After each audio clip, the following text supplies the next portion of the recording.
Now, guys and gals, for anybody out there trying to build a business, this is part 7 or 8 now. I don't know. I've lost count. I'll label it correctly, though. I promise. Do you want it?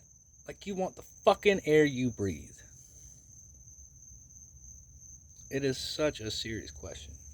I will either be successful or I am going to die. There's only 2 options available. When you start a business, I would argue it's at least a 5-year decision. Because you're not just going to come in there and take over in a year or 2. It's going to take you a little bit to get started. You're going to have some speed bumps along the way. So, what are you going to do to change the game? What are you going to bring to the table that the competition that's already been in business for 10, 20 years is not already bringing to the table? In my case, I'm in tree service. In tree service, they just pick up the big shit and they leave. They ain't cleaning, they ain't raking, You're gonna have a mess out there. But in theory, you mow it and it rains a couple times, it should go away. That's what tree service is. I said, how do I compete?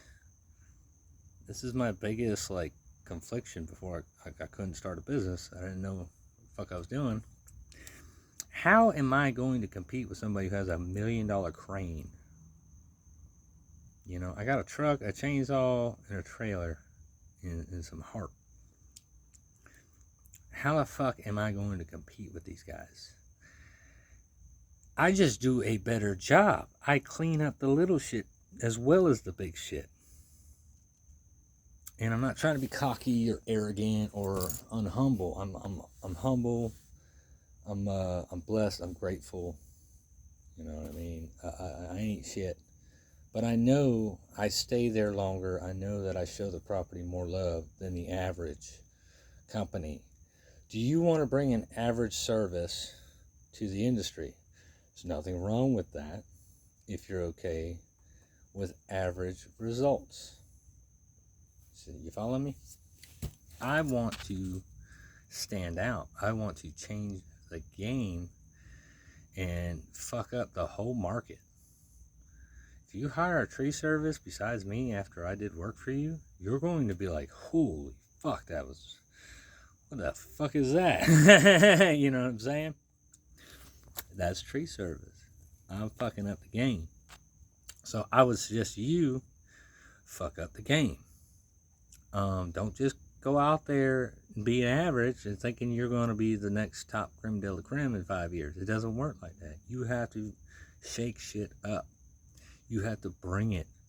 You have to give them something that they couldn't get anywhere else for the most part. So just do good work. That's the best advice I can give you. Please just if you've ignored everything I've said in all these videos, just lock that in your brain right now. Just do good work. And you're a fucking fossil. You're a diamond. You're like a relic from 2000 BC or some shit. I don't know. You gotta work hard, folks. I mean, I put in 14-hour days every week. I mean, multiple 14-hour days sometimes. Is that for you? You know what I mean? Obviously, if you got a family to take care of, that's your family's first. So it might take you a little longer than it will a single dude like me. But I would argue with your free time versus my free time, you would be more productive. You have more to work for. I don't have a kid. I don't have an excuse to get out of bed. I can feed myself. I don't really have to go and work as much as I do. So I do it for my people. I'm trying to get us all fucking out of hell and put us up in at least a decent little spot on some land. You know, at least give us a chance to take care of ourselves and not depend on the government in any way, shape, form, or be, you can't farm here like you could out in the country, so you got to go to the grocery store. There's nothing wrong with that. I'm just saying that's how do you look at the world? I like to be self-sufficient and go to the grocery store.